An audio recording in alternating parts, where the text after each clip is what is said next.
Hey, good morning, everybody. Hey, we have a long-awaited debate that's been in progress for like 3 weeks, trying to sort out when we can actually do this. But Christian Anarchist and Marshall Mathers have finally found a time, well, about an hour or so, to actually have the debate. Is Jesus God? So, taking the pro stance, I believe, would be Christian Anarchist, and taking the negative stance, I guess, or the disaffirmative stance would be Marshall Mathers. Is that correct, guys? Is that Yeah, that would be about it. That'd be about it. Okay, so good. I can make sure I got that straight. So we're going to have this as a little bit of timed debate, more so than the other ones we've had in the previous hangouts. This one will be actually 10 minutes opener, 10-minute rebuttal, some cross examination, and then some closing stuff. So I'm going to start this off with Christian Anarchist. You have about 10 minutes to do your opener / presentation. If you do run over, that's fine, but Marshall gets the same amount of time. Okay, sound good? Sounds good. All right, start when you're ready. All right. First of all, I would like to thank my opponent, Marshall, for accepting the debate. And this is, I believe, an interesting topic that, Christians as well as Muslims, I think this is the one thing that just divides us on the issue. And it is great that we're able to come together to, debate this matter. I would like to also thank Steve for hosting this particular event, and hopefully, there's fair moderation for both parties on this respect. So the statement is Jesus God? My stance is that yes, he is, based upon what not just the Gospels say in regards to his own words, but how his own apostles viewed him, how the epistles were written, and the specific statements that are made, as well as that it is consistent in regards to Old Testament theology regarding the matter of God. So the first thing that we should point out is that the disciples, the apostles, recognized Jesus as God. For example, in John 20:28, we have the story of doubting Thomas, in which Thomas doubts that Jesus has been resurrected. And in verse 27, Jesus says, "Reach hither thy finger and behold my hands, and reach hither thy hand and thrust it into my side, and be not faithless, but believing." Of which after Thomas does this and answers, saying, "My Lord and my God, my kurios and my theos." These are terms in reference to that are aimed at Jesus and addressing him as kurios and theos, Lord and God, of which are titles and references that only belongs to Yahweh. Now, with respect to that, then you have Peter in 2 Peter chapter 1, verse 1, where he is addressing the church audience and whom he's writing to, in which he says, "Simon Peter, a servant and an apostle of Jesus Christ, to them that have obtained like preciousness faith with us through the righteousness of God and our Savior, Jesus Christ." So here we have the connection that Jesus Christ, along with the connection being kai, the word for and, he is theos and soter. He is our God and Savior, Jesus Christ. And Peter makes this recognition. Then, of course, you have John in John chapter 1, where the entire thing is about God being manifested in the flesh, in regards to, in the beginning was the Word, and the Word was with God, and the Word was God, where verse 14 says, "And the Word became flesh and dwelt among us." So several of his disciples have made note of his statement of being God, and they recognize him as God. And whenever they would make these statements, God, Yahweh, or even Jesus in these moments, depending on where at, did not rebuke the apostles for their statements. They did not be considered in error. And so therefore, I don't see how, likewise, for people that would say that, Peter, being a devout follower of Jesus, how he's in error at this point. And then, of course, you have the prophecies as mentioned in Isaiah, where Isaiah talks about the Messiah, and some of the Muslims and Jews would agree about this, that this is a prophecy about the Messiah.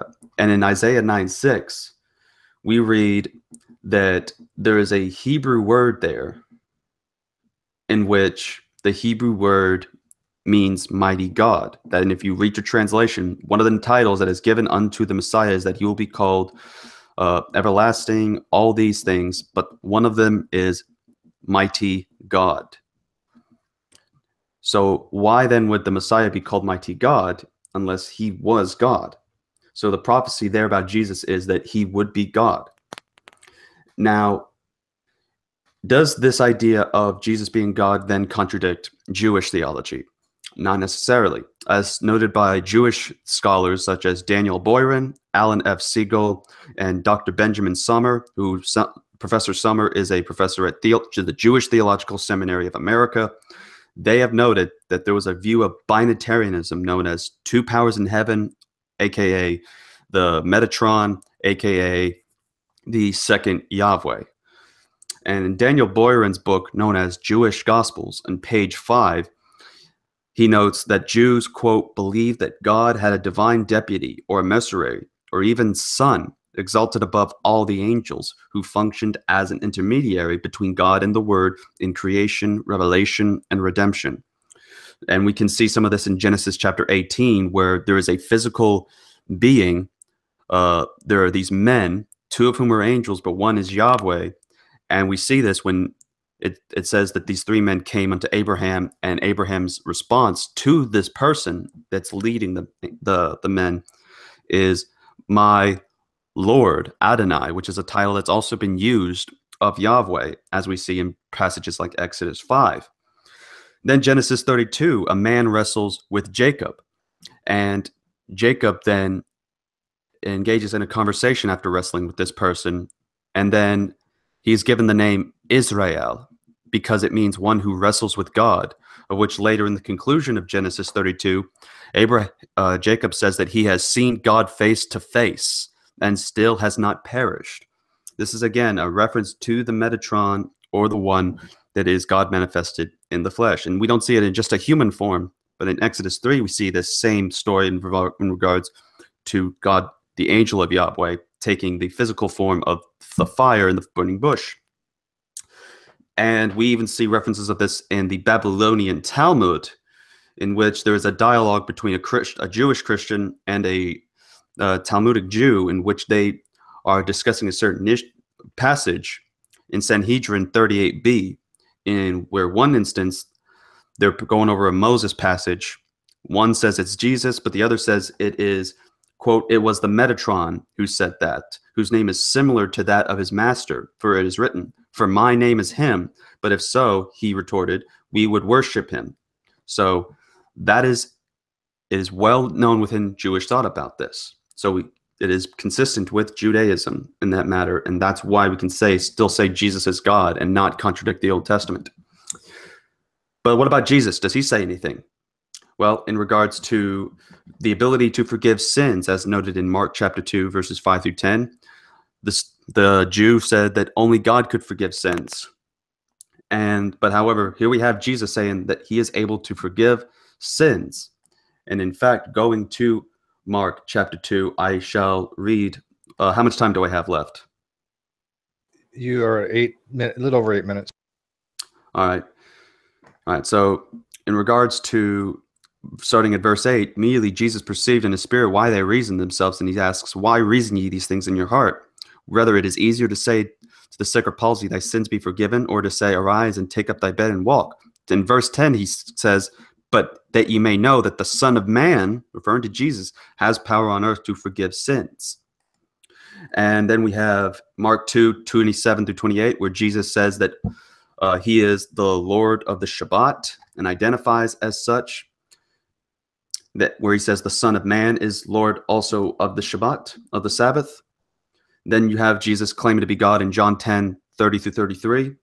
Jesus called himself the Yahweh title in Greek in John 8, 58 through 59, in which he calls himself the I Am. And that's where in both cases of John, the Jews attempted to stone him for committing blasphemy. My friends, these are passages that clearly point out that not only that there was concepts of some form of Son of God in the Old Testament, but we also see that Jesus' disciples had viewed him as such. And I can go a whole lot into Paul, but we'll get to that later, possibly in rebuttal or cross-examination, as well as Jesus himself stating that he does things that only God can do. And so for that, how much time do I got? You're almost at 10 minutes. I'm almost at 10 minutes. Yeah, I said 8, but you're actually at 7. I was trying to figure out how the time thing, but either way, I mean, I'm almost done. So with that, I end my time. Okay. Yeah, you're at 10 minutes right now. Okay, so Marshall, you there? Oh yeah, I'm here, bro. All right, you get 10 minutes as Okay. well. Okay. First of all, I want to thank CA for accepting this debate, and I want to thank Steph for moderating here. So I would like to start by saying that Christian and Muslims both believe in Jesus and love him and honor him. However, they are divided over the question of his divinity. As we're gonna see that the Bible does not teach that Jesus is divine. So I would like to start by quoting Matthew 26:39. The Father, if it's possible, may this cup be taken from me, not as I will, but as you will. So Jesus' will is actually asking the Father to save him. So I want to, how come Jesus,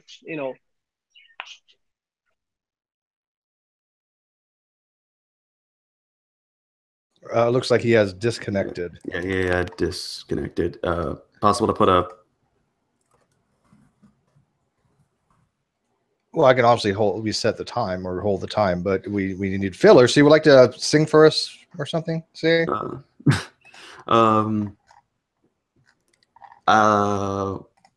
Rub-a-dub-dub. Unfortunately, I have no questions to ask you, but there might be some in the live feed. But the problem is it would be unfair for me to just ask you questions with him not here. Right. So. Yeah, hopefully we'll see. Said something. There he is. Okay, there we go. He's returned. All right. Okay, sorry guys, something wrong happened. Quite all right. I continue where from left off. I will note the time. Go on. Okay. So I want to start by quoting Acts 2:22.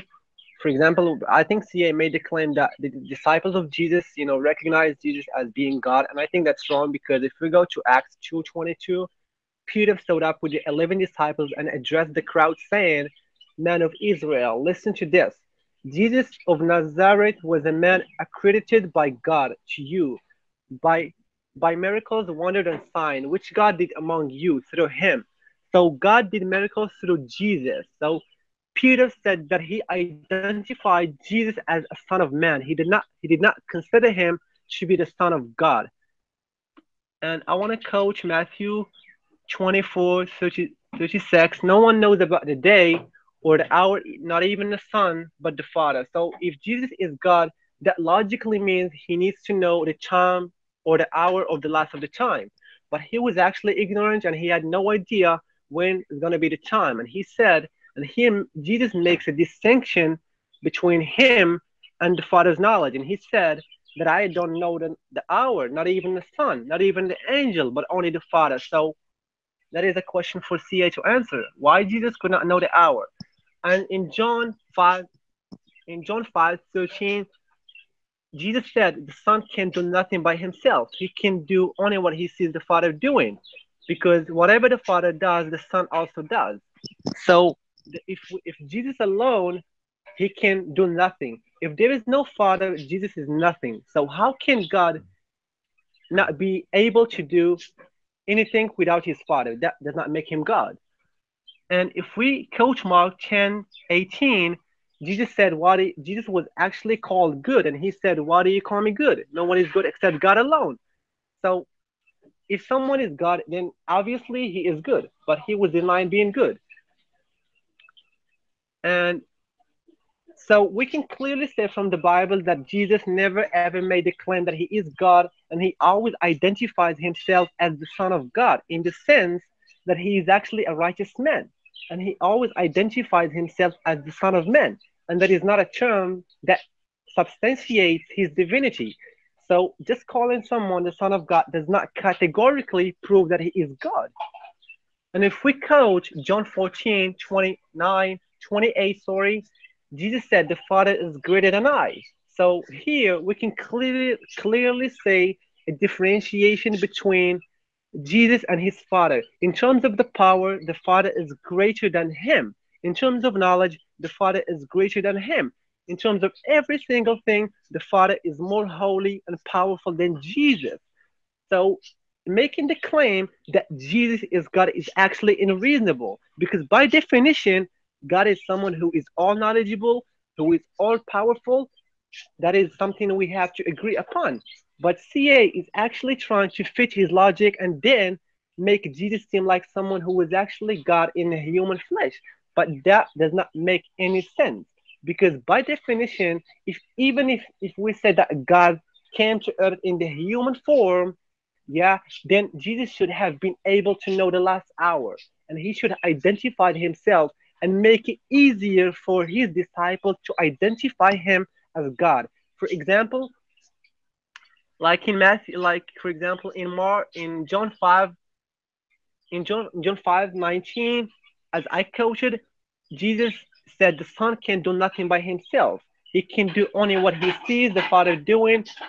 So we can. This is obvious that Jesus is nothing without his Father. So, and I want to also quote. Hold on, like in John 5:13, where Jesus also said, "By myself I can do nothing."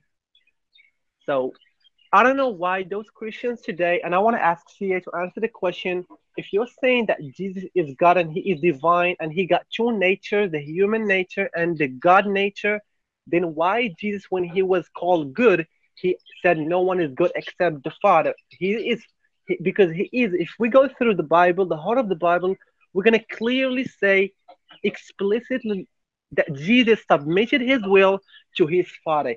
He always makes a distinction between him and the Father. So why Jesus was actually praying and asking his Father to forgive him and help him? Okay, I think I'm done. Yeah, you've actually got about 4 more minutes if you want to take it, accounting for your disconnect. You started at 11. Okay, I had you at 11 minutes 10 seconds afterwards. It's now 17:40. Okay, how many times? Okay, how many time we got left? Take 3 more minutes. Okay, we can also see if we look into Luke 18:19. The Bible says that Jesus denied he is God.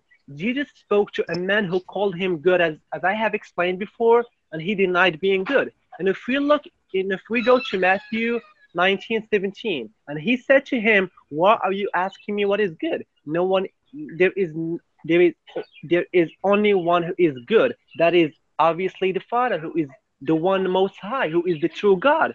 And if we go to John 14:29, the Father is greater than I. That's obviously the statement of Jesus. He makes a distinction between him and the Father.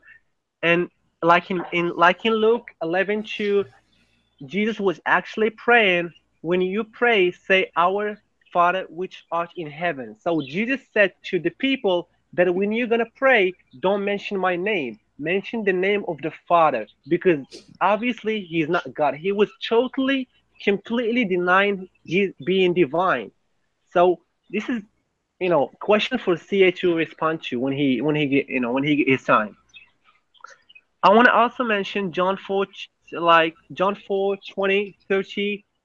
Jesus said, "The hour cometh and now is, when the true worshippers shall worship the Father in spirit and in truth, for the Father seeketh such to worship him." So Jesus obviously was telling his people that the only one who is worthy of worship is actually the Father. So my question for CA when in his time is, why are you calling someone is God when it is obviously the qualities and attributes of God does not involve in him? So I would like him to answer the question, and I'm done. Okay. CA, go into rebuttals. Go ahead and address his arguments and what his questions were directly to you. Mm-hmm. And your time starts now. All right. And I'll time myself to keep tracking as well. So, yeah, some interesting points that were brought up, but at the same time, I think we should notice that some of what was said were simply word insertions. For example, go into Mark chapter 10, verse 18, which is the conversation Jesus has with the man that approaches him saying, "Good master, what shall I do that I may inherit eternal life?" Jesus' response was, at least according to Marshall, "Why callest thou me good? There is none good, but that is the Father." The term that is used is not Petros or any term for father, but rather theos, and is referring to God. It is simply using the statement of God, not father. And as we noted, that even Jesus was referred to as the theos in John, as well as in chapter 1, as well as later on when Thomas calls him his kurios, his Lord, and his theos, his God. So at that point, we have to keep that into consideration. But also then note that he's never says, "Why callest thou me good? There is none good but one, that is God." He doesn't say, "I'm not good." He doesn't say that anywhere in the statement at all. So what it's being indicated, if you read the context, he's asking the questions of, have you followed these commandments? And then he says, do these, then sell everything you have, give to the poor, and you shall have treasure in heaven. And he was sad at this saying, and he went away grieved, for he had great possessions. He said, "Why call me good? There's none good but one, that is God," because he wanted to make the point that this man was not just simply talking to a mere messenger. He was talking to the one who was the giver and creator of the law, in which he's done trying to address with, "Do you know the commandments? Do not commit adultery." And that as a result of him then giving the thing that would definitely give eternal life to him, to this specific man, is to point out that he had idolatry. He had his idols being his possessions, and when said get rid of them, then he wouldn't. He was an idolater, and he could not recognize that the giver of the law was standing right before him. This verse is so misunderstood by many of my Muslim friends that this is actually a strong affirmation of the deity of Christ. So with that being said, then we're going to head to another part in which he talks about the prayer of Gethsemane, in which he says, "If it be your will, take this cup from me." He wasn't saying that he didn't want to die or anything like that and such. He was praying to, note that in Matthew 26, in which I will go to, we have that Christ tells of the death, and then he goes to the garden and he tells the disciples to watch over him. So right here in the verse 36, "Sit ye there while I go pray, and while I go and pray yonder." And so he's basically telling them that they need to watch, because as it shows later on, it says, "My soul is exceeding sorrow, even unto death. Tarry ye there and watch with me." Of which he then says, "Oh, my Father, if it be possible, let this cup pass from me. Nevertheless, not as I will, but as thou wilt." Revealing that it's the will, what is the will of the Father. And when it shows that the disciples were asleep, he asks them to watch as he prays again. He does the same prayer in regards to the model of submitting the will to the Father, and of which it's showing that the will of the Father is what needs to be upheld. And they slept again. Later on, Peter betrays, Judas betrays Jesus, and this was obviously the sign that there was the will of the Father that Jesus be taken over. Peter didn't get that, since he tried to rescue him. And then Peter rebukes and says, "Do not remove the cup that's been given to me." So Jesus was not afraid, and was not, and he was willing to be taken at that point. He was trying to illustrate a point, which is why he told the disciples, "Watch over me as I pray." As far as Jesus not knowing the hour, again, this is if you don't have a proper understanding of the doctrine of the Trinity, then you wouldn't understand why we still are able to see Jesus as God in light of this. It's referred to the hypostatic union, in which Jesus is fully God and fully man. There are parts where Jesus, as we've shown in my opening statements, that he is God in regards to able to forgive sins, that he is the son, called the Son of Man, which we will get into later on, since he pointed that out. But at the same time, he still rested and had all these things. In Hebrews 2:9, Paul notes that there was a point where he limited himself in regards to, for a while at least, he limited himself to being status lower than the angels. But this was that he would be a believer, that he became flesh, dwelt among us, and that this would be in fulfillment of the prophecy as mentioned in Isaiah. So again, this idea that Jesus not knowing the hour is only in fit with the idea of Jesus as being fully God and fully man within the hypostatic union. Now, as far as Jesus can't do anything of his own will that is mentioned in John chapter 5, verse 19, again, this is the same sort of thing we're focusing on with similar to the hypostatic union. If God is going to come as God manifested in the flesh, he is going to come fulfill the prophecy and be sinless. And one way to be sinless is being a believer in Yahweh. And if you're basically saying that you don't believe in Yahweh, then you're an atheist or a violator of the law as a result, and therefore you would be committing sin.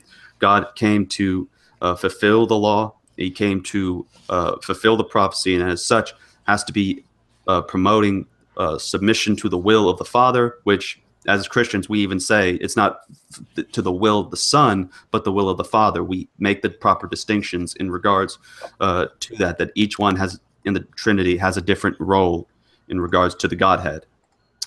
Now, as far as so we already covered Mark 10:18. Now, Son of Man. Now, if you're going to say that this is something Jesus was called, you have to understand why this is actually a very big implication for Jesus being God. Because in Daniel chapter 7, verse 13 through 14, we see Daniel having a vision saying he saw in the night visions, and behold, one like the Son of Man came with the clouds of heaven and came to the Ancient of Days, and they brought him near before him. And there was given him dominion and glory and a kingdom that all people, nations, and languages should serve him. His dominion is an everlasting kingdom which shall not pass away, and his kingdom that which shall not be destroyed. So who could obviously be in reference to here? This is referring to Jesus, and when you have something such as that he would be plak or plak, which is the Hebrew for serve, also a word for worship, that there would worship him from people of all people, nations, and languages, and that his dominion is an everlasting dominion. I thought that was only belonged to God. Again, this is one of those passages where Jesus takes the title of Son of Man in Mark chapter 2, and he does things identifying such as he's the Lord of the Sabbath or the Shabbat.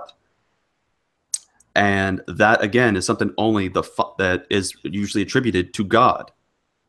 And hopefully in the rebuttal for Marshall, he could address my mentioning of the Old Testament passages in regards to these physical beings that were called God. Was Abraham wrong to call the physical human being or something, or physical being in Genesis 18 Adonai or God? What about in reference to Genesis 32? Was Jacob wrong to say that he saw God face to face? So he has to still deal with that. As far as Father is greater than I in John 14:28, again, we mentioned that there is differences in the roles that they play. And in regards to what Jesus says in John chapter 14, verse 28, which I'll pull up for some of y'all. He says, "Peace I leave with you, my peace I give unto you, not as the world giveth, give I unto you. Let not your heart be troubled, neither let it be afraid. Ye have heard how I said unto you, I go away and come again unto you. If ye love me, ye should rejoice, because I said, I go unto the Father, for my Father is greater than I, and now I have told you before it come to pass. When it come to pass, you might believe." So the issue about the whole entirety of John 14 also focuses on in regards to the Comforter, because it's the Father who sends the Comforter. The Father is the giver of all things in this regard, and that's why he's showing and making this distinction that the Father is greater than Jesus in respect to a specific role. You're at 10 minutes, by the way. You're at 10 minutes. All right. In that case, I'll just let him go with what he can. All right. Marshall, 10 minutes to you as well. Okay, thank you, Seb. Go First ahead. of all, my previous question was because he was not able to answer the question. I asked him, if you're calling someone God, that logically and rationally means that that person should be equally to the Father, should have the attributes and the qualities of God. But he was trying to justify that. So when Jesus was actually called good, and he categorically denies that he is not good, he was obviously saying that I'm not good. But even except the Father, who is my God, That is good. And I want to mention that Matthew, Mark, and Luke, the authors of the first three Gospels, believed that Jesus was not God. Like, for example, in Mark 10:18 and Matthew 19:17, they believed that he was the Son of God. I agree with that. But in the sense that he was the righteous man. Even in the Bible, so many people were called the Son of God, but that does not prove they are God, because I can, like, for example, in Matthew 23:1-9, there are people there who are called the Son of God. Does that mean they are God? Obviously not. And Paul believed to be the author of some 13, 14 letters in the Bible. And he also believed that Jesus is not God. And in along, for example, in Acts 2:36, God has made this Jesus whom he crucified both Lord and Christ. In both passages, the title God is turned away from Jesus. So what is this if Jesus was God? Then I would like Sia to explain that. And concerning Acts 3:20-26, for Peter, Jesus was a servant of God. Peter said, God has raised up his servant. So Peter called Jesus as a servant, meaning that he's not God. All the prophets of God were called servants of God. So the title servant refers to Jesus. And this is clear from a previous passage where Peter declared, the God of Abraham, Isaac, Jacob, the God of our fathers has glorified his servant Jesus. See, this is Acts 3:13. Let me repeat that again. It says, the God of Abraham, Isaac, and Jacob has glorified his servant Jesus.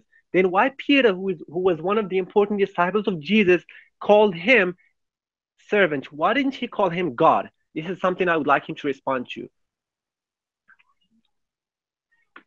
And obviously, he said that just because Jesus was not knowledgeable about the hour, that does not prove that he is not God.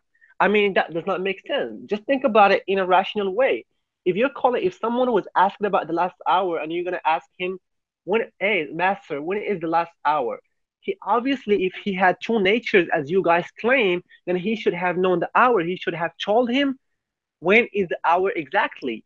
So if you're saying that God was actually all knowledgeable and then he became ignorant about some things, then that's not God. Because by definition, if we go and define what is God, God is obviously someone who is all knowledgeable, who is all omnipresent, who is all omniscient, who is all powerful. We cannot imagine God. So, and obviously they claim that most of Christians claim that Jesus was actually came to earth to die for our sins because we are sinners and we have so many sins because Adam sinned, against the law of God. I mean, why God? Why Jesus, who is the Son of God, as you guys claim? Why God would lay down His Son, who done nothing, who literally done nothing, and then He would sacrifice Him and kill Him for nothing? Does that make sense to you? I would like Sia to answer to that question. Okay, I'm done. Yeah, you still got about almost 5 minutes. You've given up the balance Yeah, of your but time. I'm not going to use Okay, my five. that's fine. That's all That's I fine. have. Okay. No problem. Why don't you guys take about 15 minutes to 20 minutes of cross-examination and crosstalk where CA can answer those questions directly, and you can just have a communication between you two, and try to take only about a minute or two to answer the questions. Don't have like a 5-minute dialogue, or else I will interrupt, but just have a free-flowing form, and we'll go from there. Sound good? Sound good. All right, go for it. All right, so he goes first with the question asking, or me? Actually, he asked you a question last, so I think he wants you to answer a specific question. Marshall, you can repeat the question if you wish. Okay, I would like CA to, before we get into that, I would like him to define what is God, because my definition of God is quite different. If I'm calling someone God, is obviously not someone who is not ignorant. Is not someone who is not powerful. So please define what is God according to you. God is the creator of the world as well as the ruler and sustainer of it.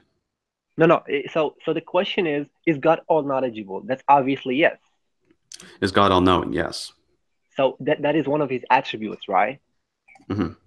So if those qualities, if we look into the life of Jesus, we're not going to see any, even the claim which you made about Jesus forgives sins. According to the Bible, Jesus did not forgive sins. He said, "You are forgiven," meaning that he was not the one who forgives sins. It's the Father who forgives sins. He said, "You are forgiven," meaning that the Father will forgive him. Hmm. Hmm. Yes, and the issue, but so I'm trying to. Okay, so but is there a question behind that? What is basically your definition of God? Again, I answered one who is the creator and ruler of all things. No, the attributes I'm talking. I know He is the creator, but what are the Okay. qualities of God? Okay, the qualities of God are that he is omnipotent, omnipresent, all-knowing, Mhm. all these things.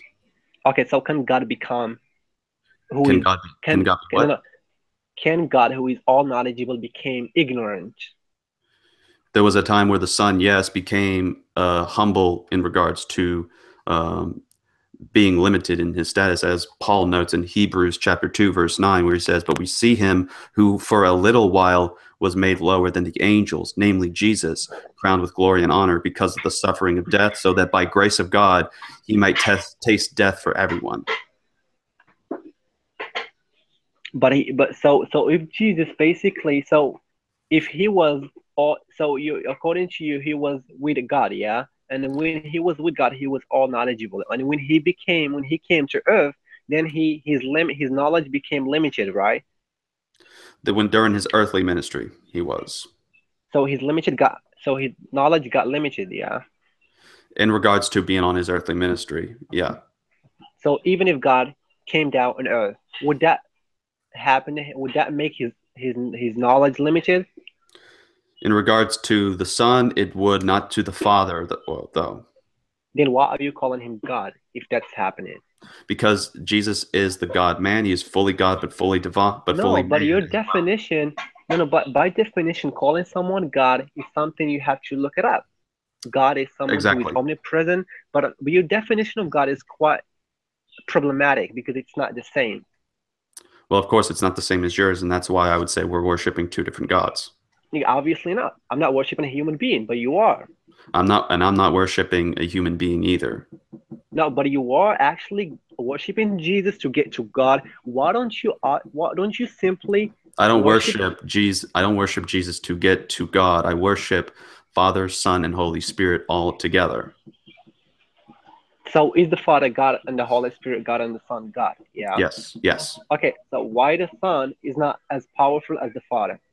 The Son is about as powerful only in regards to the roles that they have. They are both divine equally, but they have different roles. The Son, the Father did not come to die on the cross. It was the Son who came to die on the cross, and that Then, was the then sole why purpose. Jesus? Then why Jesus said the Father is greater than I? Does that mean he is Again, equally with God? as No, I that's a question you gotta respond to. I mean, you can exactly, try to justify it. and I responded in the rebuttal that that's referring to the roles that they play. If we read the context of the text, the Father is the one who sends the Comforter, so it's showing that the Father is the one who provides and gives these things to people, and that's where, in that regard, the Father is greater than He, because not only is He the giver, but also He, in due time, Jesus will be coming to the Father as well, because that is the task and the will of the Father. I think that does not make sense to me. Well, that's an answer to the question. So, No, because according to you, the Trinity basically is three gods who are equally, it's not three you know, gods. it's three persons who are equal in terms of their power. Yeah. So if Hmm. if one of the components of the Trinity is not equally as the Father, then you got a problem there Hmm. because Jesus is not as equal as the Father. So why do you make Is them not one equal in power regards to what, though? in terms of knowledge? That's one. Okay. In terms of power, that's second. Okay. Well, where Okay, does it so say what? that they're So limited in why? terms of power? So why Jesus said, "I can of myself do Again, nothing"? That's power. again, because he's going to be a believer and he's submitting his will to the Father. He is going to, even though he has the power to do something, even if he could so much as free himself from the crucifixion, as one of the thieves noted on the cross, he submits to the will of the Father, so for the sake of the prophecy of the Messiah, that it be fulfilled. He submits to the will of the Father, and he displays this also in the way that we ourselves, as Christians, should display submission to the will of the Father as well. So when Jesus said the Father is greater than I, what he actually means by that? What he means is, as I mentioned earlier, in John 14, the context is in reference that the Father gives the gifts.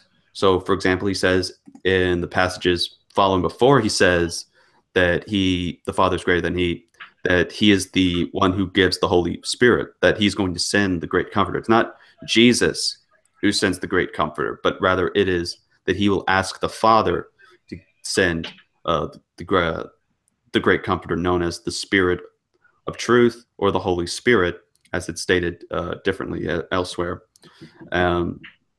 So the issue is about what role does the Father play, and that his role in regards to creation and and in fellowship, the role that the Father plays is greater than that of Jesus, in regards that Jesus is not the one who gives, but rather in this case it's the Father who gives, and in So that what? regard is the Father greater. So if you're saying that the Father is greater than Jesus in terms of the rule, then why don't you In the role, worship? not the rule, the role.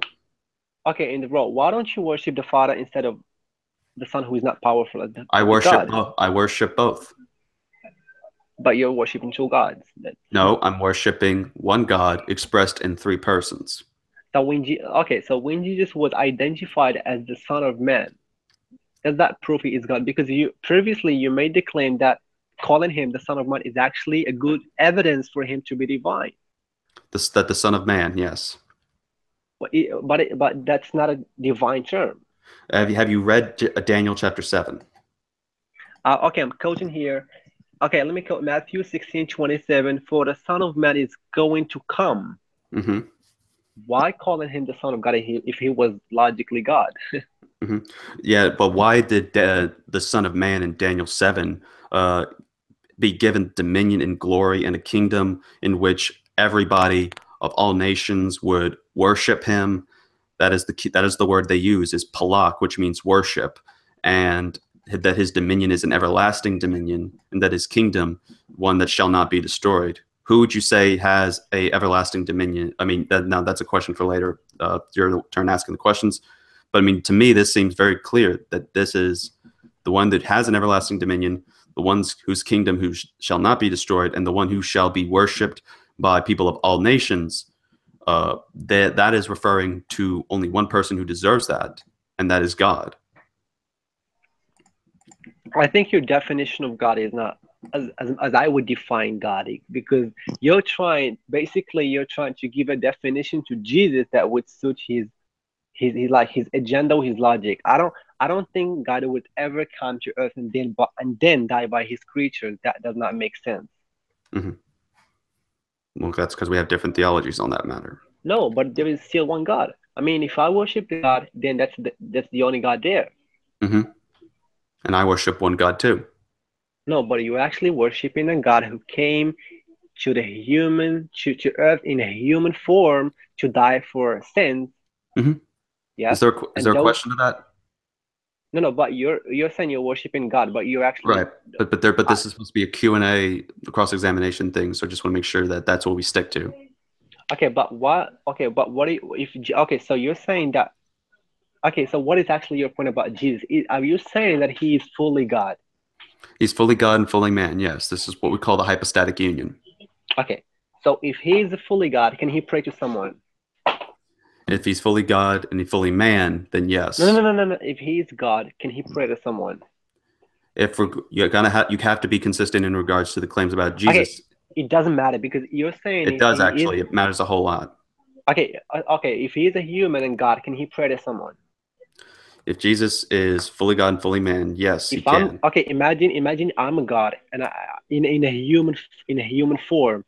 Do I need to pray to someone to please him? Because according to the Bible said, this was obviously saying that I'm not here to please anyone. I'm here to please the Father, because he was the one who granted me life. So Jesus Right. Christ was actually granted life, was given life by his Father. So Hmm. that obviously demonstrates that he had a beginning. So when you're saying he was given life, then he was not, as you're claiming, Hmm. before Abraham was I am, meaning he was eternally with the Father, but he was given life. When you're given life to someone, then you're giving him, it's like a beginning for him to start existing. Well, again, that's something we can definitely debate about in the cross-examination for my turn, because that will lead to, again, the reference in Genesis 18 and Genesis 32, where there were this physical person, and he was addressed to as God, as the Lord, in these passages by Abraham and Jacob. So that is where we as Christians make the parallel connection to Jesus being in the Old Testament, and that the idea of him simply having a birth as Christ does not contradict that. That's simply that in regards to his physical body and his physical manifestation that was born. But as far as the the angel of Yahweh, the Metatron that is Jesus, that's always been eternal and coexisting with the Father. So are you saying that someone who is divine, can he pray to someone else? Do you think So, that is in that regards to Jesus, yes, so Jesus prayed to his Father, right? He submitted yes, his will. yes. So do you imagine, or can you even imagine God praying to someone else who is God? No. Then why? And then it's the same. Jesus was actually praying, was So are you actually saying? ask, You go was ahead. actually asking God for help, was actually asking God to please him, to reward him, to be happy with him. So I'm trying to make sure that I understand that. I mean, almost sense as if you're saying that at times God, or that Jesus submits to the will of the Father, but then at times it seems like he doesn't submit to the will of the Father. No, if Jesus submitted his will to the Father, that means he was not God. He was someone, he was a servant of God, according to Peter, when he said he Hmm. was a servant of God.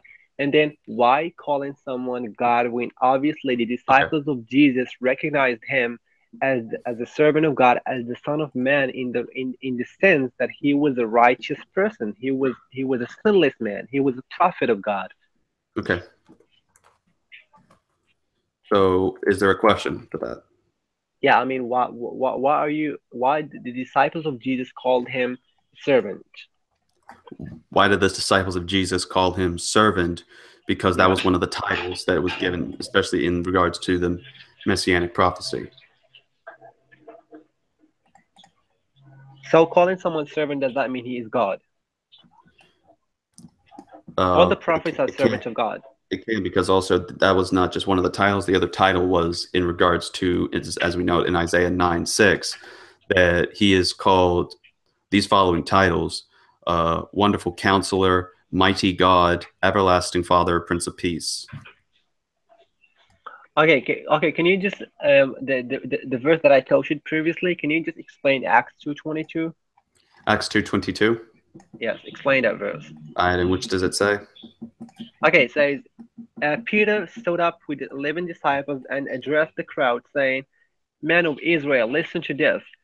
Jesus of Nazareth was a man accredited by God to you by miracles, wonders, and signs which God did among you through him, Hmm. as you yourselves know." So God did miracles through Jesus. So he was not fully able to live by himself. The Hmm. miracles which he done, which for example he cured the sick man, he helped the poor, he forgives sins, that was Hmm. done by the permission of his Father. Right. So why Peter said he was identifying Jesus as a servant of God. Okay, so we're servant of God because I see man approved of God. Okay, it's the same. Man servant is the same.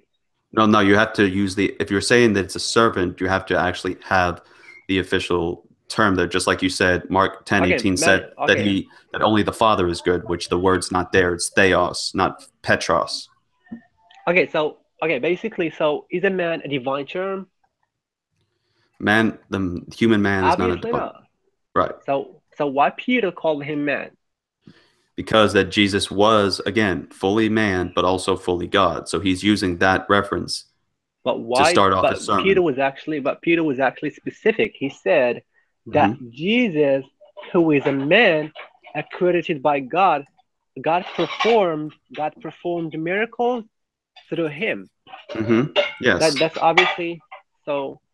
What do you Again, think of that? this doesn't contradict anything about the Trinity. This is actually what you need for the Trinity to exist. Otherwise, then it's not Trinitarian doctrine at that point. Okay, so Jesus was actually so if Jesus was God, yeah, then Mm-hmm. why God, why the Father would make, why the Father would perform miracles through him? I mean, does that make sense to you? Yeah. So if I am God and fully independent, yeah, can I ask someone else to help me out? If you're doing this and submitting your will to the person, yes, which is what Jesus did in fulfillment of the prophecy. So I believe personally that Jesus Christ performed and done miracles through by the permission of his Father to convince and persuade people that he was actually a prophet of God. So just because you can make the claim that he is, I don't know, but there are some Christians who basically said that Jesus was actually a sinless man and he performed and he done some incredible miracles, but that still does not prove he is divine because all the prophets they did miracles, but that was by the permission of their God. Hmm.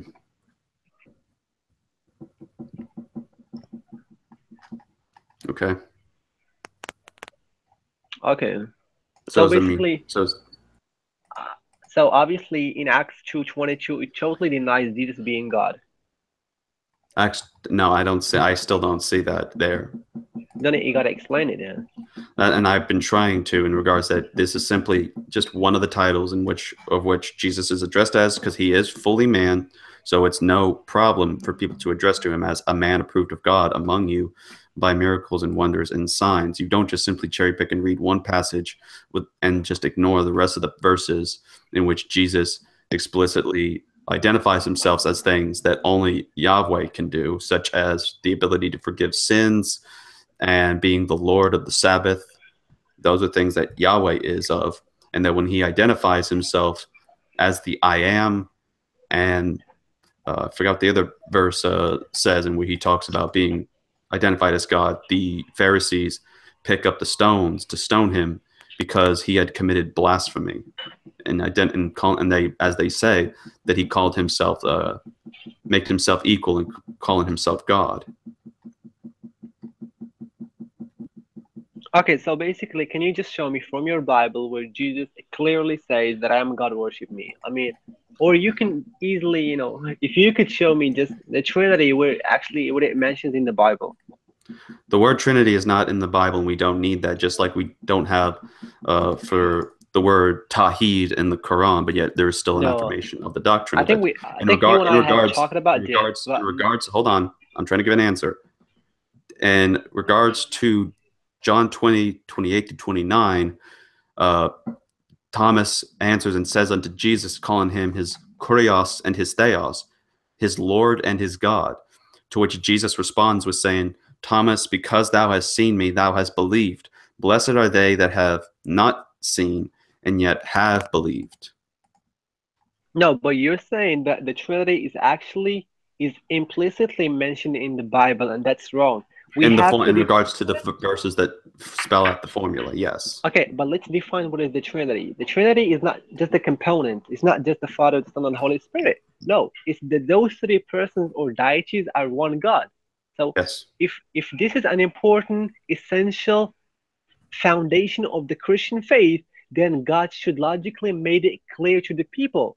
But for example, when Jesus said, when he was asked about the greatest commandment, he said, Hear, O Israel, the Lord our God, the Lord is one God. That's pure. No. That's a pure monotheism. That's exactly. Pure monotheism. No. Exactly. But you're saying God is one. Then why Jesus, when he was asked, why didn't he say, Hear, O Israel, the Father, the Son, and the Holy Spirit are one God? Why didn't he say that? Because you're asking for specific wordings of which is something that you can't demand out of a No, text I'm that is saying this is written. the definition. This is the Hold on. In regards to the passage that you mentioned about the Shema, Deuteronomy 6:4, that actually does affirm the Trinity in regards to the words that is used, which is Yahweh are Elohim. Elohim is a plural word. So we have to understand that why use a plural word, which is translated as God, for that he is one Yahweh.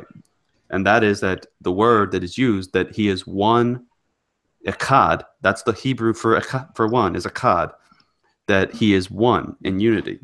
And the word can be used in the same sense of such as one team, one couple.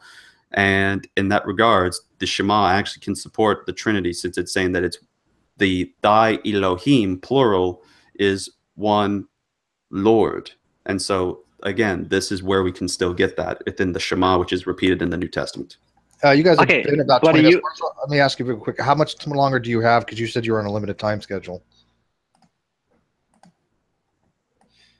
Marshall? okay? So can I speak? Yeah, how much time do you have left? You said you were on a limited time schedule. The Okay, cross but has been yeah, about 20 minutes. I'm gonna leave at 8 p.m. So I still got time. How? Okay, but what is that in like my time? How many minutes? Marshall, can you give me I think minutes? yeah, it's 6 p.m. here, and I don't know what time is it there So you have so you have 2 hours. exactly. Yeah. Oh, okay, continue. Okay. Okay, so let me respond to what CS said. Basically, I was asking him about the Trinity because we know for a fact that any person who does not believe that God is three persons in one God, he is not a Christian. He's not a proper Christian. He's Mhm. not going to gain salvation. So that's one of the most important doctrines in the Christian faith. So Mhm. God logically should be made it clear to the people, and obviously this is not the case in the Bible. So I would like to see if he may be able to show me where in the Bible that it says three persons that are actually one. You can show me the components, but you cannot show me the are one. Mhm. All right. Before I answer, Steve, how much time do we have left before Marshall's cross-examination? Or Well, did you guys want to start taking? You can do a quick rebuttal. Do you want to start answering Q well, and I A from thought the like I thought audience? it was. You guys Well, I thought, you guys were doing cross examination with each other. I mean, you want to cross examine him, you're more than welcome to, and to continue it on for well, the. I mean, I thought there was going to be like a format on that because I mean this is the first time I've done like a free cross-examination thing, which I don't think it's going to have much order on that. You can continue to ask some questions. He's asked you quite a few. I think you should actually ask him questions Okay. yourself the next 10 to 15 minutes. All right, then I'll do that then within 15 minutes, I guess. Sure. Okay, but before that, I'll respond to his question. The issue about the Trinity is that the idea of three persons in one, there is no explicit statement, and there doesn't have to be because it's been quite clear throughout the Christian church from the first century with Clement of Rome and the disciples all the way up to the third century before the Council of Nicaea establishing uh, anything about the Trinity or going over and trying to defend the Trinity in regards to the early heresies that were rising up. We still had a clear affirmation of it without having to need explicit, this is the Trinity, in which it says there are three persons in one. We have the formula, and that is there, and that is very logical to use because we can do that with any form of literature that we see that something is clear, but it doesn't have to be explicitly saying exactly word for word what we define it as. So with that, then it is time for my cross-examination on the regard. So I'll have 15 or 10, 15 minutes on this. So one of my questions is so you said Jesus explicitly says he is not God. Or not God. He in regard to Mark 10 verse 18, does Jesus anywhere say that he is not good explicitly? Okay, can you repeat that again? I cannot hear you. Sorry. Okay, because this goes based on what you asked me about. Where does it explicitly say Trinity or that there are three persons in one? Yeah. Can you show me in Mark chapter 10 verse 18 where it explicitly says Jesus saying I am not good? Yeah, but what's your point? I cannot get it. My question is that in regards to you say you having the objection about the Trinity, Hmm. where we don't have an explicit statement saying that these are three in one. Uh, Again, I ask for your objection where Jesus denies being good in Mark chapter 10, verse 18. Where does Jesus explicitly say, I am not good? Okay, he said, "Why calling me good? No one is good except the Father, except God." Okay. Okay. Okay. Again, so can you tell me where in Mark chapter 10, verse 18, it says Petros or any other Greek word for father? Okay, but what's your? I mean, just get to your point. I'm asking a question and just wanting you to answer it. Okay, what's your question?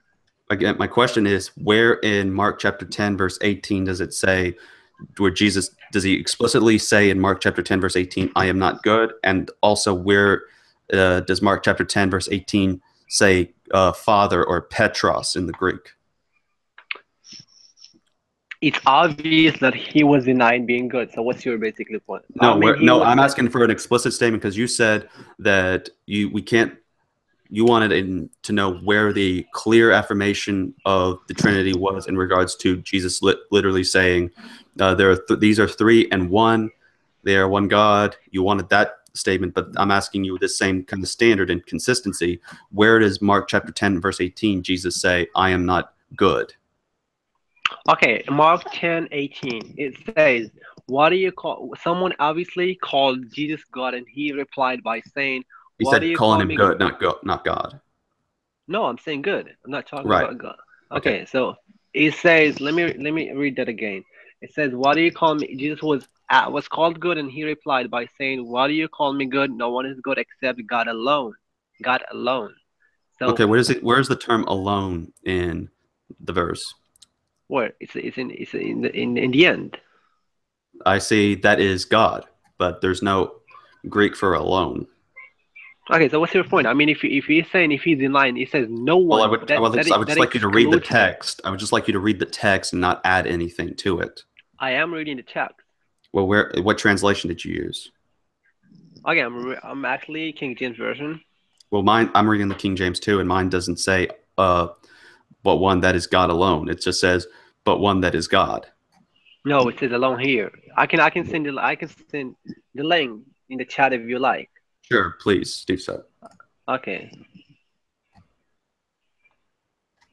alone. Okay, so so so since you can't state explicitly where Jesus says So I am what's not your good. point? Even if there is, Well, what's sir, I'm asking the questions in regards to that, and the question is that where does Jesus say explicitly, word for word, I am not good in Mark 10:18?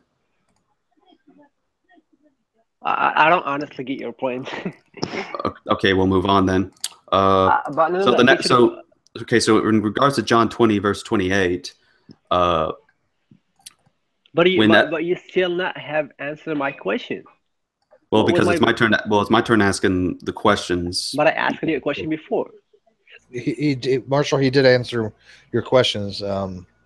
May not be to your satisfaction, but he did answer them. So he's allowed to ask some questions to you and see how you respond. Okay, all Okay. right. In regards to John chapter 20, verse 28, after Jesus tells doubting Thomas to put his finger into his hands and to his side to see if he and to believe that he is resurrected, um, do you think it is worship when Thomas says unto Jesus, my Lord and my God, my Kurios and my Theos, which are titles that have been used to reference God, such as in Mark 10:18, which we were talking about, is there's none good uh, except, as the Greek shows, Theos.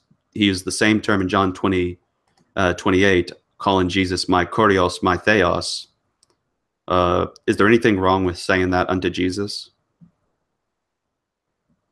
Okay, no, obviously not. But I don't believe because even if Jesus was actually called the Lord, then that's something I will doubt because obviously the Bible is not something which we can rely on.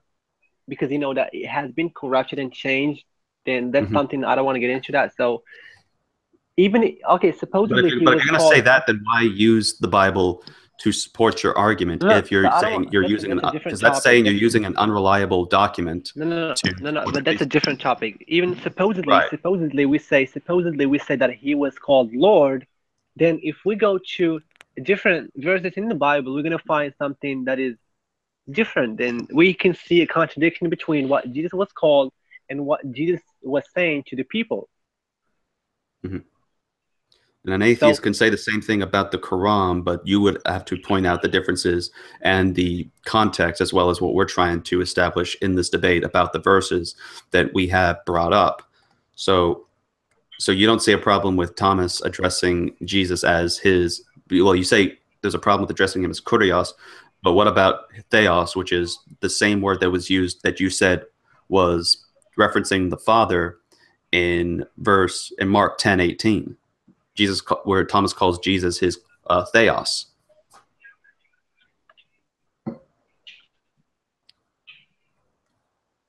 okay, so even okay, suppose okay, fine. Then why? Then okay, we can say that he was called Lord or God. Mhm. Then why when he was the first question? I don't Well, know well, why well, because well, well, again, so it's my turn on the question thing. I mean, if you want to need an elaboration on something, then that would be fair to point out. okay. But my next question that was going to follow up for this is that if that's the case, uh, if Jesus is just a man who simply follows the Father and that is not God and Hmm. wants to discourage worship of himself, uh, does Jesus rebuke Thomas in the next verse? Yeah. What does he say? Oh, okay, can you go to the verse here because I need to look it up in the Bible. It's John chapter 20 verse 28, in which Thomas calls Jesus his Lord and his God. Okay, what does that prove? I mean, I've answered that question. Yes, and that's why I'm saying the next question is, what did Jesus rebuke him? And you said yes, he did. No, no, I'm not saying he did. I'm saying Okay. okay, if then he was fine with that, then why when he was called good, then he was debunking that he was denying not being good. I mean, there is a clear Okay, again, contradiction. then going back to my question again on that, since we tried going over that, where does Jesus explicitly say, "I am not good" in Mark 10:18? Oh, here we go again. Here we go again.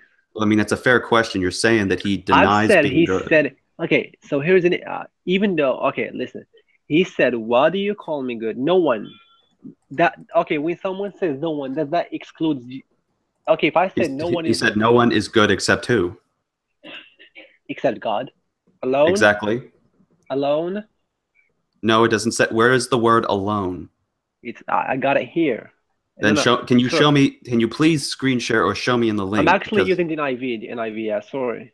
okay, It's then the that there we go. And okay. the So we're gonna go. Okay, but it's the same. I mean, no, it's the not same. really, because in regards to uh, the NIV, it is a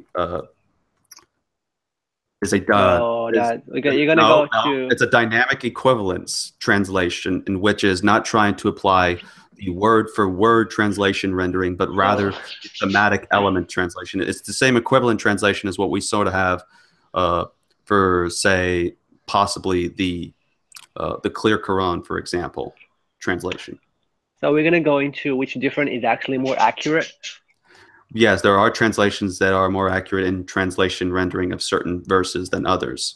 And in this case, you have the ESV, which, while saying God alone, and the NASB saying God alone, there has to be a differentiation in which words are used. So even then, if that's the case, then again, it's saying God alone is good, but there's nowhere it says that it's referring to explicitly the Father, and Jesus is not saying denying being good in this case. All right. So can I ask you my? Okay, is it my turn to ask you a question? It's my turn to ask the questions, and I still Okay, you have. got. So you got any more questions?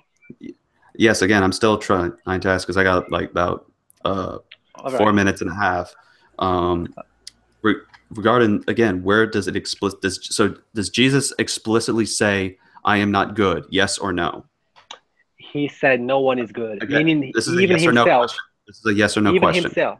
No, this is a yes or no question. Did Jesus explicitly say, word for word, in English or Greek, I am not good? Yes or no in Mark He 10:18? said, nah, he said no one is good. I have Again, said that. this is a yes or no question. You have to simply say yes or no on.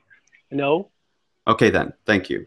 Okay, so So we're gonna. moving I'm gonna on. read that. I'm gonna read that again. Moving on. No, no, Who no, no, did? no, no, no. Okay, moving on I'm gonna though. read that again. I don't. All right, you can read while I ask the next question because it is my time. So Okay, but you're not taking what. who did Okay, Genesis? Who was Abraham talking to in Genesis 18, in which the three men came to him and he starts speaking to them? God. So He's talking to Abraham, God. right? So why is he saying that to a man though? As it says in verse 2. That verse Okay, 2 what? says the three men stood before him, and verse 3 he said, "My Lord, if now I have found favor in thy sight, pass not away, I pray thee, from thy servant." Yes. So what? So why is he? So why is God in physical form in the Old Testament among them as one of these men? Okay, but how do you know that he's talking about Jesus? Could not be it could be like the Father?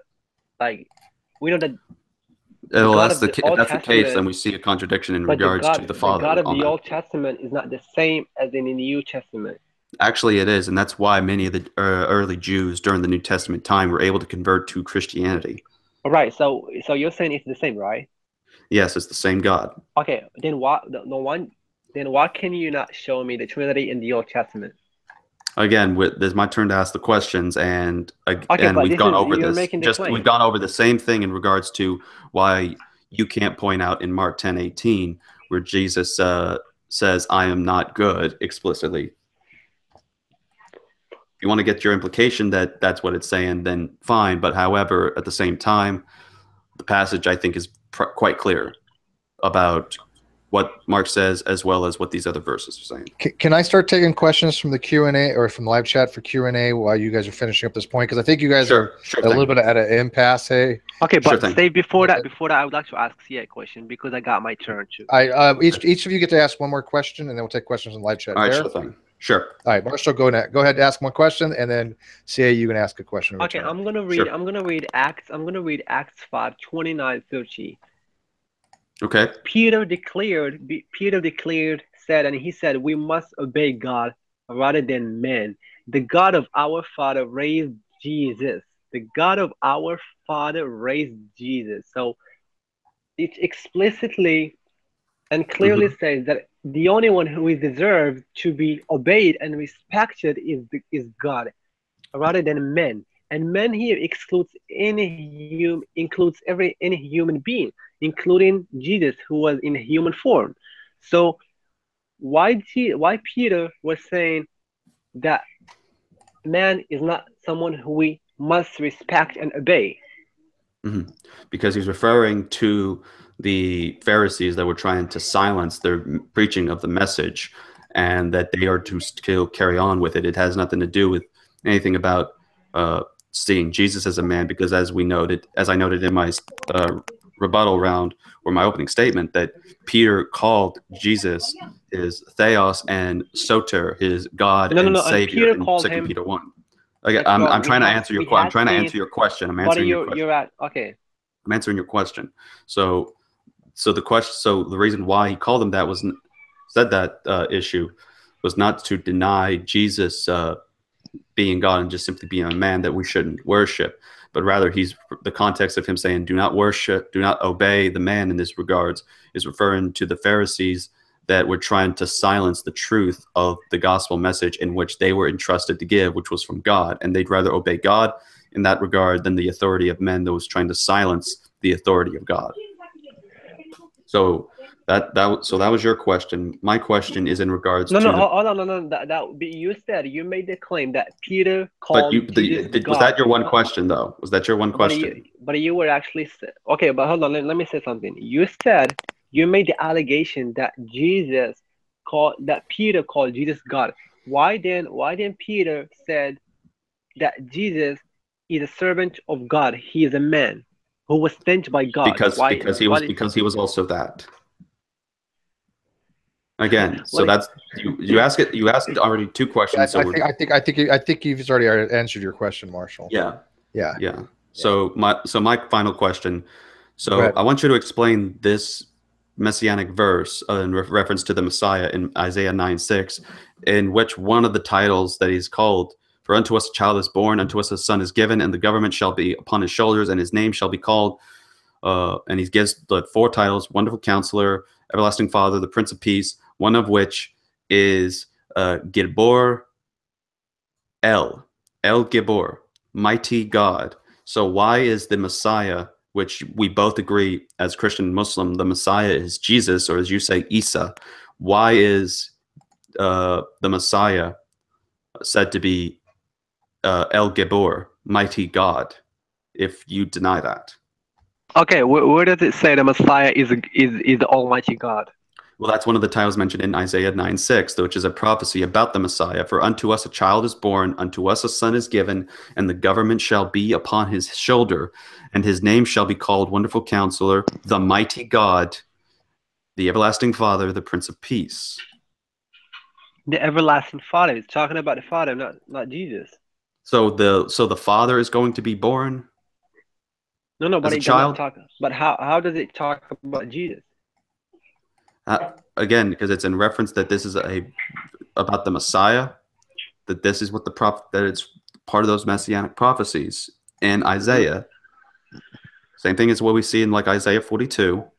And this is saying, for unto us a child is born, unto us a son is given, and the government shall be upon his shoulder, and his name shall be called Wonderful Counselor, Mighty God, El Gibor, Everlasting Father, the Prince of Peace.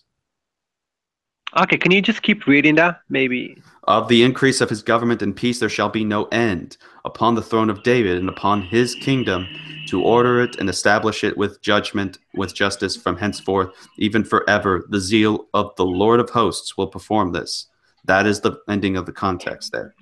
So, so, so even if it mentions Jesus as the Messiah and it's talking about the Father, how do you say that it's talking about, because Again, it this does is my mention. question to you. This is I'm the one asking the question, and you're the one that has to answer it. Is why then if this is the messianic prophecy and it's referring to Jesus, why then is the title El Gibor used of him, of mighty God? Well, it could be used in a different sense, not in the sense of God. Okay, can you expound on that then? I guess. Okay, but even if it does, I Again, cannot take expound that. on it. Just expound it.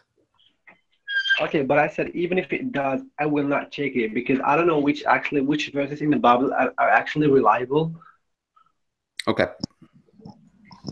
Does that answer your question, C? Yeah, Okay. that's gonna do. That's going to have to do. Yeah. Okay. So we're going to take questions from the live feed. We have like 60 plus people watching. Not bad for a Saturday morning. The first question, again, I will ask both of you. Take about 1 to 2 minutes to answer. You don't really need a lot to answer these questions, but just kind of give your brief, summation of these things. First question, I'll start with Marshall. What's God? Okay, I'm gonna answer that question. Okay, according to the Islamic understanding of what God is. Okay, according to the Quran, God is someone who is not a human, who who we cannot even think of. Whatever we think of God is, that's not God, because God, we cannot comprehend the power of God. So I don't believe God is a human being. I believe that God is unlike his creatures. God cannot beget nor begotten, and God is something we can never comprehend. That's my definition of God. Okay. CA, what same question to you. What's God? What is God? Who is God is what I prefer the wording, and that is simply that he is the creator of all life. He is the Lord over all of creation, and that he is pretty much fulfills all of the omnis. I would go more to it, but just omnipresent, omni, knowing all those things is I'm pretty sure people are familiar with. So that would be who I would say is God. Okay. Next question again to Marshall. What exactly is a spirit? Okay, a spirit. Some people they tend to describe God as a spirit. I do agree with that. God is could be a spirit. So spirit is obviously something which we cannot observe. A spirit is obviously equally with God. Yeah, that's what I could say. Mm, I'm gonna allow you to actually suss that one out a little bit more because I don't think you actually answered the question, Marshall. So what spirit? I would say spirit is God itself. Okay. CA, how about you? What exactly is a spirit? Well, it depends on the forms because we have the spirits in which we are having, and it's pretty much immaterial and such. But they also have some spirits that um, aren't in the same sense as ours. So you had like angels and such that are spirits, and they're pretty much doing the tasks of God. And then you have the Holy Spirit, which does um, which is the great, which I would call like a great spirit, the one that causes the process of regeneration for us to be born again and such. So, I mean, say what is a spirit is kind of a vague thing, but I think if you want looking for a more detailed thing about like what would qualify as a spirit and what they do, that would kind of be my best expansion on that subject. All right, Marshall. Was Jesus born with the knowledge he was God or the Son of God, or was it revealed to him as he grew up, born with a human mind that had to develop over time? I don't believe. I believe that he was born from a virgin mother who is Mary, and he was born as a human being, as someone who is a prophet of God with limited knowledge, with limited power. So I don't believe that he was born with a full knowledge about anything. He was a normal human being. He was equally as us, as we as a human. He was the same. He was like just a human being with no greatness. Okay. Same question to you, CA. Was Jesus born with the knowledge he was God or the Son of God, or was it revealed to him as he grew up, born with a human mind, or born with a human mind that had to develop over time? He was born with the knowledge that he was the Son of God. Okay. Well, that was short and succinct. Um, see, Marshall, if Jesus didn't die on the cross, according to Islam, does that make Jesus supernatural? Not really. So I'm going to answer that question according to what the Quran says. It says explicitly and categorically that they did not crucify him nor killed him. God raised him to heaven. So God saved his servant, as according to what Peter said. He was a servant of God. So God raised him and saved him from the crucifixion. And we can clearly say that from the Bible because Jesus was asking his God, his Father, to save him from. He said, if it's possible, take this cup away from me. He was asking him, he was crying to him, he was begging him to save him from death. And that's what happened. The Quran says, and it does say that it was not killed. He was not killed, nor crucified. He was saved by his Father, by his God. So I don't believe in the crucifixion, basically. Um, I know this is directed toward Islam point of view, but see, the answer from the Islam point of view, if you're aware, if Jesus didn't die on the cross, according to Islam, does that make Jesus supernatural? No, because the view is that they believe God simply. There's different views about it on Islam. The more popular one is the substitution theory, in which someone appeared on the cross to take Jesus's place. Some believe this was Judas. Some believe this was somebody else. It just depends on the certain positions in regards to substitutionary theory. But they believe that he was taken, and that this was a supernatural act involving God or Allah, and that he take Jesus off the cross so that he may can sort of continue onward with the ministry, Okay. or not that Okay, he, but not other that he went up actually, not to continue on okay, because that's okay, Steph. Here's a question. Here's a question for any person who want to answer it. I mean, and in particular for for CA to answer it. If Jesus is God and he came on earth with the idea of dying for our sin, yeah, he was willing to die. Yes, CA. I mean, I thought this was the Yeah, this audience asking yeah, this is questions. this No, no. is Do the you audience believe? asking questions, So Marshall. do you believe? Okay. Do you believe that So he was willing to die? He was accepting the idea of Marshall, being. Marshall. I'm actually asking the questions to both of you. Okay, You but had I was just you had Okay then. you had plenty of time to ask some questions. Um, this one again, it's kind of directed more toward Marshall, so just kind of like mix it up from the live chat. But are Christians unbelievers in the eyes of Muslims? His is your personal opinion, and Yes. from the Okay. scripture, Fine. or is Exactly. it from your Muslim point of view? Okay. I cannot answer that from my point of view. I'm gonna say what actually the Quran, which is my standard, which is my criteria, what it does it say?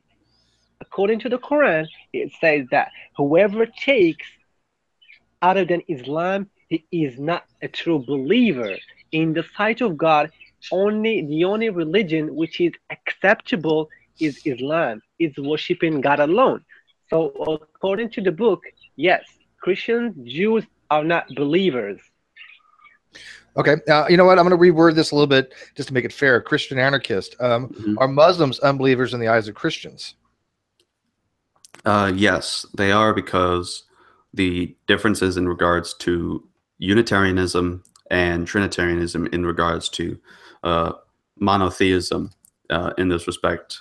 So, in that sense, they are worshiping a different God. We don't worship the same God. And as a result, they are not believers. Okay. Any more Okay, questions from the live chat? If not, but I have a question of myself that I like to ask both debaters, if that's okay. Is that okay? fine. Yeah, Okay. sure. I'll ask A first. CA, for a person who is an unbeliever or an apostate, should there be any secular or physical ramifications for being an apostate? No, Okay. Same question to you, Marshall. Should there be any secular or physical ramifications for being an apostate or an unbeliever from your point of view as a Muslim? No, obviously not. Okay. Okay. So, how do you guys want to continue? Do you want to do closing statements? I think we've gotten most of the questions from the live chat. We still have 60 people watching. If they want to ask more questions, that's fine. But they've kind of engrossed with each other and and just listen to your debates. So.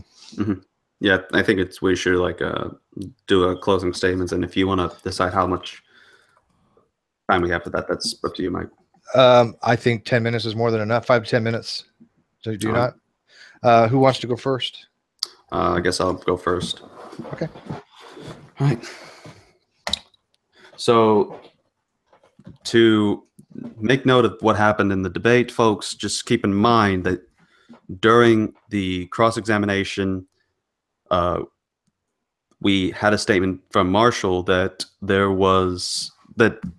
according to him, some of the Bible passages is unreliable, and notes that, of course, what the Quran states about the Bible, that it is corrupted, has been corrupted. Rather, in what regards, that needs to be answered in respect. So some people say that it's regards to that the words have changed, but I think as probably what a better apologetic in this debate would have been is the one about that the meaning has been corrupted and that interpretation is what's been corrupted in tradition. But it doesn't seem that that was the position that my opponent took for this. He seems to indicate that some of the words that we use, such as John 20:28, in reference to Thomas calling him as Lord and God, was a textual corruption, as well as what was mentioned in Isaiah 9:6 is also considered unreliable. If that is the case, and my opponent this whole time, has been quoting nothing but the Bible for the opening statements and the rebuttals to make his case that Jesus is not God, then it is clear that, according by his own standard, he is using an unreliable document in order to prove a reliable point. Is this something that you should accept? Obviously not, if you want to approach the same sort of consistency. If you want a consistent standard in regards to this, I think that we should simply understand that with the science of textual criticism, we're able to determine that the Old and the New Testament is reliable, and that we have the Bible in our hands that belonged to the apostles and during the early church period, and that we're able to know what exactly is said, and that each of these words that it's used such as what was in John 20:28, as well as Isaiah 9:6, which it says the same exact thing in every single manuscript throughout history and in the earliest forms, as well as the oral traditions that's recited by the church fathers and the rabbinic Jews during the early times of the ancient Israelites. We have these verses, and so there shows the reliability. So if you're going to say that it's a corrupt text but argue from it, you may as well try doing target practice with a jammed gun at that point. So to follow this conclusion of the debate, again, the Bible is quite clear in which it refers in the Old Testament to the two powers in heaven, in which we make the connection that that is Jesus, that the Messiah is said to be Jesus. The Son of Man in Daniel chapter 9 or Daniel chapter 7 is given the authority over dominion of all creation, and that this person would have the highest form of palak, which is the Hebrew word for worship, and that his dominion is everlasting, and that can only be done as a result of if one that rules over said dominion is everlasting, and who is God. We go over in Mark chapter 2, where those verses that were mentioned about the forgiveness of sins and calling oneself the Lord of the Sabbath and identifying yourself as the Son of Man while saying so also points out to this. There are several verses in which the passage is quite clear. We've gone over some of the passages that Marshall has brought up. I've tried explaining them. We've gone over and over them. It is up to you to decide whether or not who is being consistent and who is being honest in this debate. So I don't have much time I'm going to use for that in my closing statement, since was trying to use 10 minutes. I only got like 4 minutes and 20 seconds used so far on my timer. But I will say this, that out of what we've said, look up the passages in the Bible, know that the text has not been corrupted or altered in as far as that we can't understand it or that we can't know what was originally written. While the text has been corrupted before with interpolations like 1 John 5:7 and Mark 16:9 through 20, we can still see that while those have been interpolations, a majority of the text has not been interpolated, and that what we have is the text, and you can go back and you can see clearly where Jesus is identified as God, not just by his disciples, not just by himself, but by the entirety of the Bible in its context. And with that, I thank you for allowing me this time. Thank you, Say. Okay, Marshall, you also have about 5 minutes to do your closing. Thank you. Okay, thank you. I want to answer the question of, is the Bible reliable or corrupted or not? Yes, I do believe the book has been corrupted, and this is not my opinion. This is a scholarly opinion. All the Christian scholars they are unanimous. They do agree that the book has been changed. Like, for example, there are some missing verses, like in John 5:4. We don't find these verses. And yes, I do believe the book has been changed, but there are some truths within it. There are some truths in it. For example, if something exists within the Bible and it goes in line what's within the Quran, then that's fine. We take it. But if you're saying that God is a human being, then we deny that. So I can use the Bible to refute what you believe. That's fine, because I believe there are some facts within it. There are some facts in it. So that's the first thing. And obviously, during this debate, we have obviously seen that the Bible itself does not support the idea that Jesus is God. And we have seen that. The Bible clearly teaches that Jesus is not divine. And it always identifies God himself rather than Jesus. It talks about the Father, the whole of the Bible. It does not identify Jesus as being the true God. So that has been answered. So I just want to clarify, and I just want to end up with this. Jesus, according to the Bible, and even during his life, he has never made the claim that he was divine. He basically he was sent by God to preach the message of God, that is to worship God alone. And he was sent to only the people of Israel to teach them about the true message of God, and that is to worship God alone, as in Deuteronomy, where Jesus said, "Hear, O Israel, the Lord our God, the Lord is one." That's what Jesus was actually preaching. That what he was teaching his disciples, his people. So so yeah, just to conclude, the Bible is very clear that Jesus is never God. He was a human being. He was the Messiah. He was someone who submitted his will to his Father. He was praying. He was asking him for forgiveness. He was asking him to help him. And yes, thank you. Okay, thank you, Marshall. I am going to have a little bit of an after hangout after this. I know, Marshall, you have to be going soon. I see. I don't know what your itinerary is, but a lot of people in the live chat, there's like 50 to 60 people who are watching, kind of wanting an after hang. But I want to thank both of you for this debate. I want to ask the people that are listening to this, either now or in the future, to leave a comment on who you think did better. Don't base it upon who you think was right. Don't base it upon whether you think God and Jesus are the same, or Jesus is the Son of God, or you don't believe in any of them. That isn't really what you're supposed to be voting on or commenting on. Comment on who you think did a better job in the debate, if possible. Now, if you want to give your own opinion as well, that's fine. So give your own opinion. If you're an atheist, say, you know what, I don't believe in either one of them, but I think such and such did a better job, or I believe this, but I think such and such did a better job. But please comment on the video. Let them know how they did, because we will be having many more of these types of debates in the future. As you guys know, we have a couple upcoming debates. We have another debate by Ken Hovind and King Crocoduck coming up. That'll be in a few weeks. I will give you more details in a few, but they are doing a third debate, and Bill Ludlow is doing a debate with Ken Hovind as well, and I believe that is on the 13th. So anyways, thank you all for joining us today. We really did have a pretty good turnout. So Christian Anarchist, Marshall, thank you very much. And if you guys want to stick around in a little while for the live after show, that's fine. But I don't know what your itinerary is. Okay. Okay. Awesome. Thank you guys. Thanks for watching. We'll see you in a few.